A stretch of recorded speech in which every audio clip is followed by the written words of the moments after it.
When night came. Now indeed, I seemed in a worse case than before. Hitherto, except during my night's anguish at the loss of the time machine, I had felt a sustaining hope of ultimate escape, but that hope was staggered by these new discoveries. Hitherto I had merely thought myself impeded by the childish simplicity of the little people, and by some unknown forces which I had only to understand to overcome, but there was an altogether new element in the sickening quality of the Morlocks, something inhuman and malign. Instinctively I loathed them.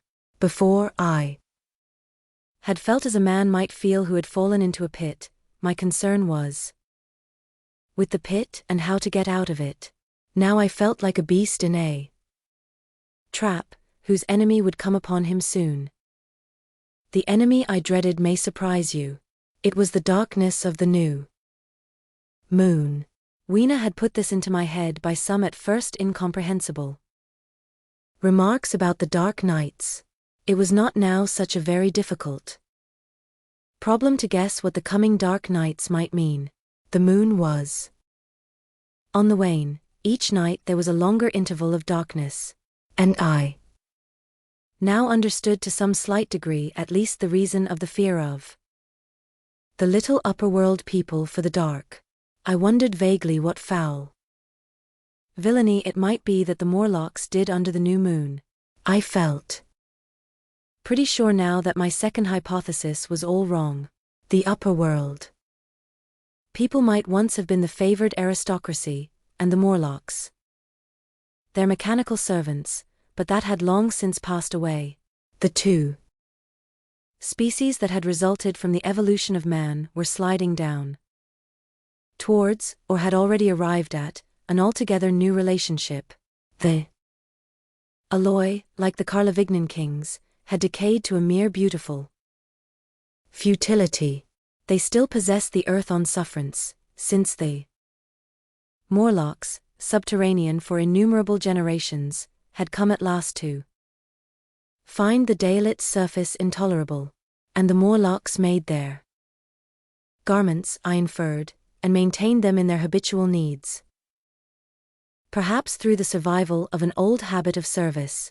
They did it as a standing horse paws with his foot, or as a man enjoys killing animals in sport, because ancient and departed necessities had impressed it on the organism.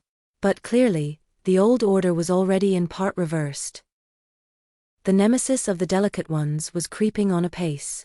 Ages ago, thousands of generations ago, man had thrust his brother man out of the ease and the sunshine. And now that brother was coming back, changed. Already the alloy had begun to learn one old lesson anew. They were becoming reacquainted with fear. And suddenly there came into my head the memory of the meat I had seen in the underworld. It seemed odd how it floated into my mind, not stirred up as it were by the current of my meditations, but coming in almost like a question from outside. I tried to recall the form of it.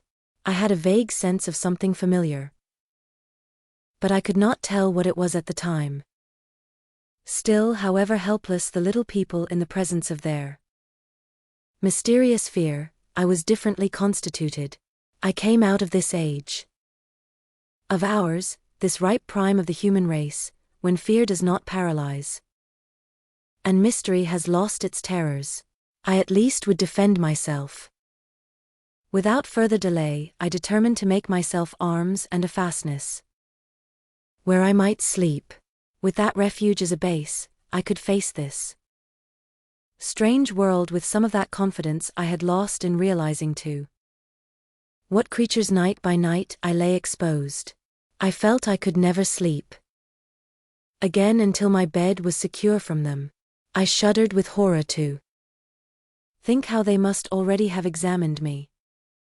I wandered during the afternoon along the valley of the Thames, but found nothing that commended itself to my mind as inaccessible. All the Buildings and trees seemed easily practicable to such dexterous climbers as the Morlocks, to judge by their wells, must be. Then the tall pinnacles of the palace of green porcelain and the polished gleam of its walls came back to my memory, and in the evening, taking Weena like a child upon my shoulder, I went up the hills towards the southwest. The distance, I had reckoned, was 7 or 8 miles, but it must have been nearer 18. I had first seen the place on a moist afternoon when distances are deceptively diminished. In addition, the heel of one of my shoes was loose, and a nail was working through the sole. They were comfortable old shoes I wore about indoors, so that I was lame, and it was already long past sunset when I came in sight of the palace, silhouetted black against the pale yellow of the sky. Weena had been hugely delighted when I began to carry her, but after a while she desired me to let her down, and ran along by the side of me, occasionally darting off on either hand to pick flowers to stick in my pockets. My pockets had always puzzled Weena, but at the last she had concluded that they were an eccentric kind of vases for floral decoration. At least she utilized them for that purpose. And that reminds me, in changing my jacket I found the time traveler paused, put his hand into his pocket, and silently placed 2 withered flowers, not unlike very large white mallows, upon the little table. Then he resumed his narrative, as the hush of evening crept over the world and we proceeded over the hill crest towards Wimbledon, Weena grew tired and wanted to return to the house of grey stone, but I pointed out the distant pinnacles of the palace of green porcelain to her, and contrived to make her understand that we were seeking a refuge there from her fear. You know that great pause that comes upon things before the dusk? Even the breeze stops in the trees. To me there is always an air of expectation about that evening stillness. The sky was clear, remote, and empty save for a few horizontal bars far down in the sunset. Well, that night the expectation took the color of my fears. In that darkling calm my senses seemed preternaturally sharpened. I fancied I could even feel the hollowness of the ground beneath my feet, could indeed almost see through it the Morlocks on their ant-hill going hither and thither and waiting for the dark. In my excitement I fancied that they would receive my invasion of their burrows as a declaration of war. And why had they taken my time machine? So we went on in the quiet, and the twilight deepened into night. The clear blue of the distance faded, and one star after another came out. The ground grew dim and the trees black. Weena's fears and her fatigue grew upon her. I took her in my arms and talked to her and caressed her. Then, as the darkness grew deeper, she put her arms round my neck and, closing her eyes, tightly pressed her face against my shoulder. So we went down a long slope into a valley, and there in the dimness I almost walked into a little river. This I waded, and went up the opposite side of the valley, past a number of sleeping houses, and by a statue, a faun, or some such figure, __ the head. Here too were acacias. So far I had seen nothing of the Morlocks, but it was yet early in the night, and the darker hours before the old moon rose were still to come. From the brow of the next hill I saw a thick wood spreading wide and black before me. I hesitated at this. I could see no end to it, either to the right or the left. Feeling tired, my feet in particular were very sore. I carefully lowered Weena from my shoulder as I halted, and sat down upon the turf. I could no longer see the palace of green porcelain, and I was in doubt of my direction. I looked into the thickness of the wood and thought of what it might hide. Under that dense tangle of branches, one would be out of sight of the stars. Even were there no other lurking danger, a danger I did not care to let my imagination loose upon, there would still be all the roots to stumble over and the tree boles to strike against. I was very tired too after the excitements of the day, so I decided that I would not face it but would pass the night upon the open hill. Weena, I was glad to find, was fast asleep. I carefully wrapped her in my jacket, and sat down beside her to wait for the moonrise. The hillside was quiet and deserted, but from the black of the wood there came now and then a stir of living things. Above me shone the stars, for the night was very clear. I felt a certain sense of friendly comfort in their twinkling. All the old constellations had gone from the sky, however, that slow movement which is imperceptible in 100 human lifetimes, had long since rearranged them in unfamiliar groupings. But the Milky Way, it seemed to me, was still the same tattered streamer of star dust as of yore. Southward, as I judged it, was a very bright red star that was new to me. It was even more splendid than our own green Sirius. And amid all these scintillating points of light, one bright planet shone kindly and steadily like the face of an old friend. Looking at these stars suddenly dwarfed my own troubles and all the gravities of terrestrial life. I thought of their unfathomable distance, and the slow inevitable drift of their movements out of the unknown past into the unknown future. I thought of the great precessional cycle that the pole of the earth describes. Only 40 times had that silent revolution occurred during all the years that I had traversed. And during these few revolutions all the activity, all the traditions, the complex organizations, the nations, languages, literatures, aspirations, even the mere memory of man as I knew him, had been swept out of existence.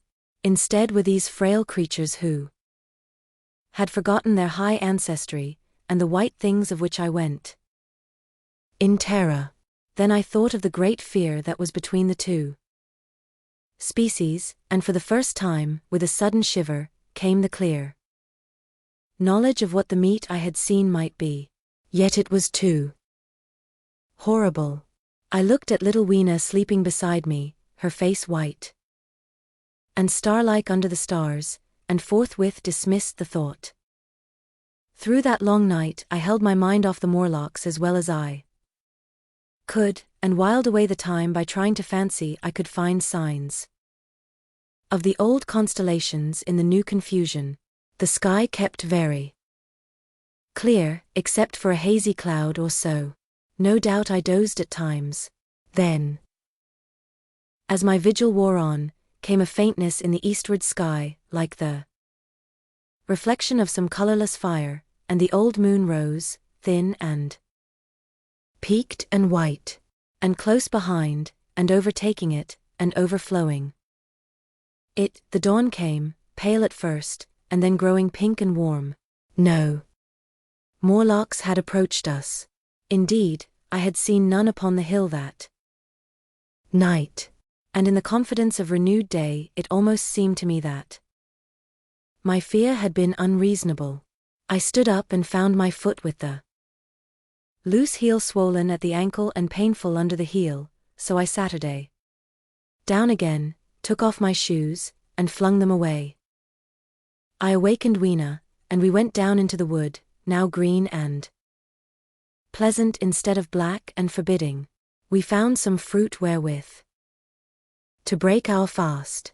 We soon met others of the dainty ones, laughing and dancing in the sunlight as though there was no such thing in nature as the night. And then I thought once more of the meat that I had seen.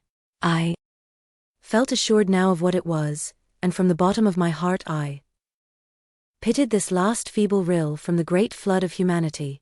Clearly, at some time in the long ago of human decay, the Morlocks' food had run short. Possibly they had lived on rats and such like vermin. Even now, man is far less discriminating and exclusive in his food than he was, far less than any monkey. His prejudice against human flesh is no deep-seated instinct. And so these inhuman sons of men.